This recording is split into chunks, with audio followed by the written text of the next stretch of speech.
everybody, Relia here, and today I'm going to be showing you how to get set up on your decks for the first time, and I'm also going to be talking you through some of the controls on here as well. So, today we've got the Numark Mixtrack Pro 3 with us. This is my first set of decks that I ever bought. I've had them for about a year. Typically I use them to practice before, like typical practice before gigs, and also to record any mixes that I want to put out as well. So firstly, let me just show you the setup. So first things first, we've got my headphones. They come with an adapter as well, which is a big adapter, but you can actually plug regular headphones into here as well because it's got 2 slots. Next thing we're going to put in is our RCA cable from the speakers to the controller. So we've got a red and a black one. The black one goes in the white slot and the red one goes in the red slot. And then connecting your controller to your laptop. So we've got this little cable which goes into your controller. And obviously this could be different for different types of controllers, but all controllers are meant to be easy to set up, so your setup should never be too difficult. And then you just put this USB into our laptop, turn on your speaker, and you're good to go. So I'm going to get on with the rest of the tutorial now, yeah? Cool. So firstly, I'm just going to talk to you about these little middle knobs in the middle of the controller. So firstly, we've got Q gain, which controls how loud your headphones are. And then we've got Q mix, which controls how much track 1 and track 2 mix in your headphones. Usually I have this off, but you can choose whether you want it on or off, and how much you want it to mix as well. And then we've also got master gain, which controls how loud your controller is. So if this is off, you will not hear any music, no matter what level these are on or what level your crossfader is on. The master gain always needs to be turned up at some sort of level. Cool. So next we've just got these volume controls, which control the individual tracks. This one for track 1, this one for track 2, and we've also got a crossfader. So I'm gonna play the tune and then show you how these work, and then also show you how this crossfader works.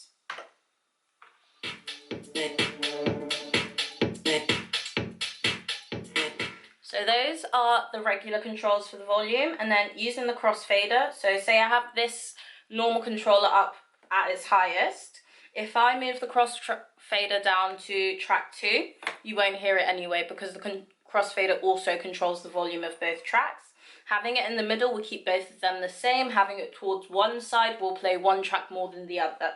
Some people don't like to use the crossfader. I use it sometimes because it can make it easier to transition between songs, but typically I will just use these 2.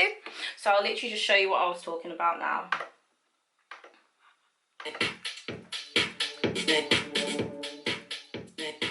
Good, better.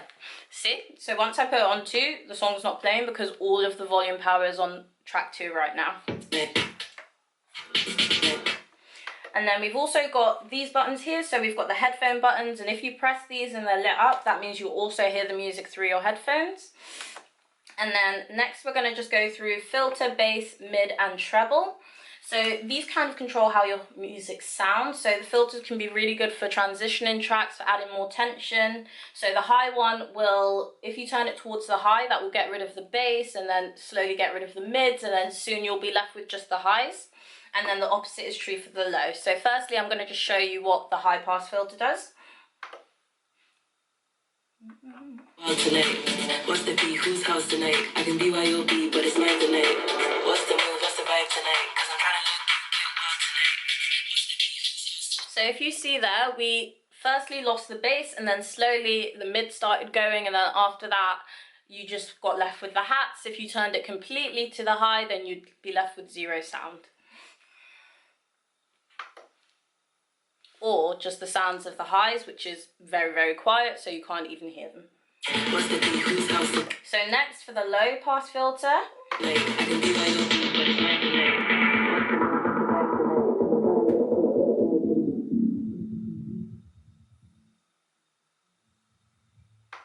So when you turn this down, so firstly you'll lose the trebles, then the mid, as you heard, kind of the vocals disappeared, and then after that you just get bass, bass, bass, and you will literally feel it in your chest when it's just on the low pass filter. So next we've got bass, midi and treble. So I'm just going to be turning these off to show you the difference they make on the track. So for your bass, So as you see there, you were just left with the vocals and the hats, the kind of tss, tss. And then when you turn off your MIDI,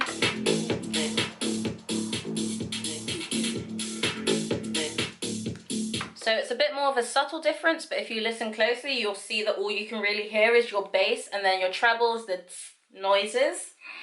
So next for the trebles.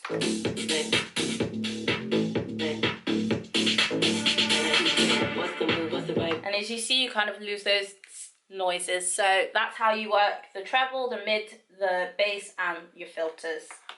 So next we're going to get onto some of the wider controls on this half. So we're just playing on track 1 here. I'm going to play the track, and the first thing I'm going to show you is the tempo controls on here on the side. Just these here. So if you slide this upwards, you'll hear the song gets a lot slower.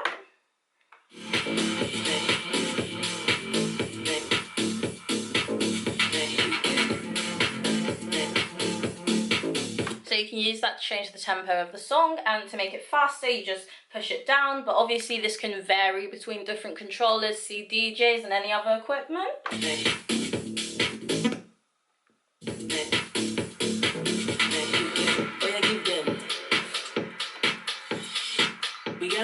And you should have heard the difference there as well.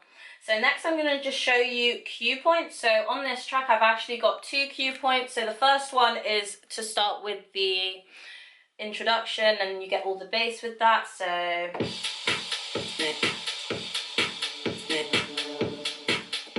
and the second one starts where the vocals start. So if I wanted to bring the song in on top of bass from a different tune, I'd probably use this one. What's the move, what's the vibe tonight? Cause I'm trying to look cute, get wild tonight.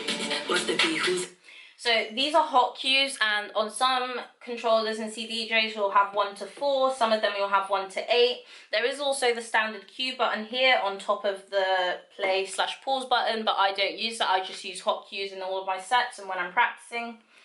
So you've also got on here the in and out loop button. So I've just created a loop for this song.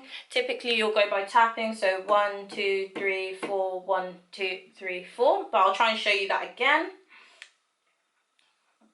Tryna look cute, get wild tonight. Tryna look cute, get wild tonight. Tryna look cute, get wild tonight. Tryna look cute, get wild tonight. So that's the loop function. What's the move, what's the vibe? Okay, so I'm going to try and start the loop from this What's the cue. move, what's the vibe tonight? So there you go. 1, oops, off, 1.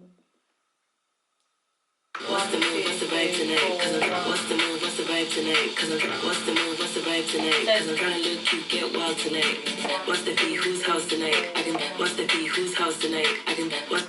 So you can also make your loops slower, and you can also make them faster. Well, you can make them shorter, you can also make them longer. So to make them shorter on here, you literally just need to press the half button. So what's the beat, whose house tonight? I can, what's the beat, whose, what's the beat, whose, what's the,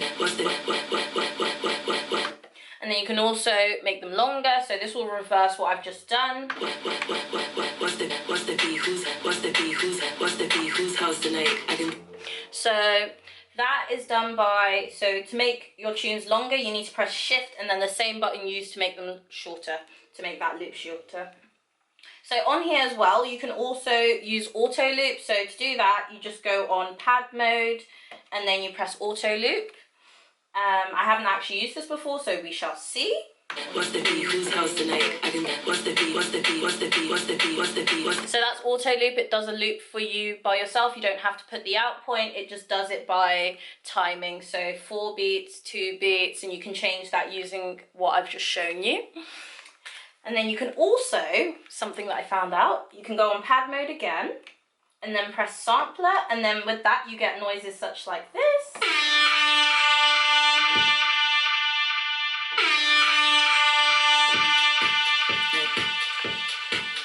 Which can help you add colour to your tunes and to your mixes. So on here so far on this sampler we've got this tune, we've got this noise, we've also got these few noises too that I'm just going to play out for you.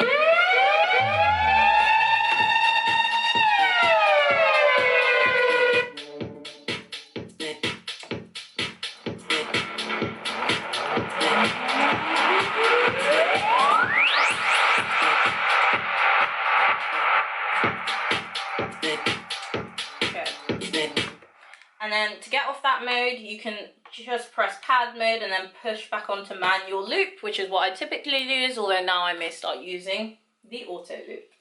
So what else have we got on the decks? We've got your effects. So up here you can put your effects on. You can put 3 on it at the same time, but they would all be at the same level. So I'm just going to show you some of these echoes.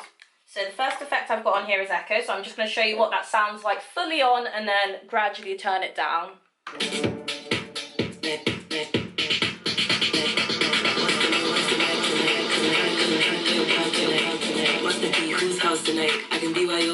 And as you see, that does what it says. It's just a standard echo. You can get loads of effects, change the effects you have.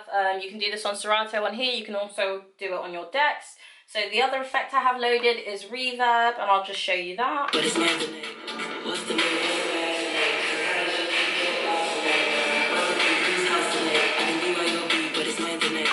Ta-da! So that's reverb, and you can have 2 on at the same time. As you can see, that's a bit loud because that's got reverb and echo on it. Last but not least, I'm just going to show you how to use this wheel a bit. So this helps kind of stretch the tune. So putting it anti-clockwise will stretch it and make it a bit slower, and then it will gradually just snap back to its usual tempo, and same going clockwise will make it a little bit faster, and then it will gradually snap back to the tempo. So I'm going to show you both of those now.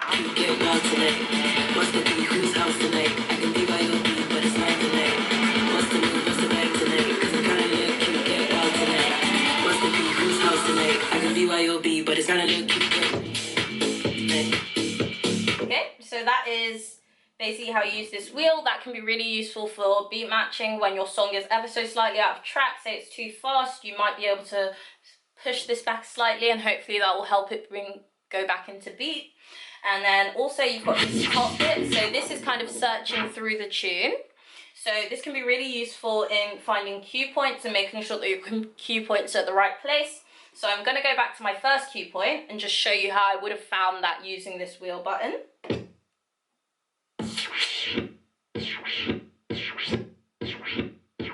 So you can hear where that first beat is. That is where you want, for this song, in the first beat of the bar, that's where you would want your cue point. So I just make that my cue point, and ta-da! And also shout out to Romo Weeks for that, because she taught me that at a workshop, and now it's my favourite thing to use.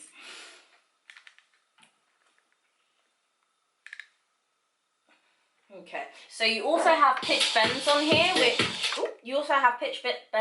which are quite similar to these controls. So if I play it,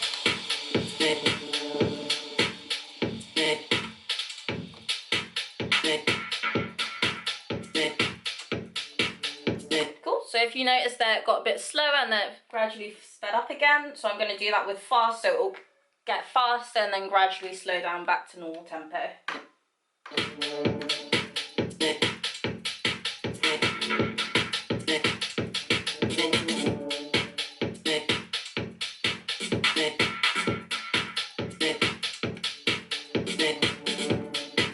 There you go. So yeah, that's basically the decks for you. Okay, thanks for watching. I hope you guys have learned a little bit more about your decks, how to use them and how to get set up on them for the first time. I will be back with a few more tutorials, so hopefully you'll join me with those and we'll get you mixing. Thanks!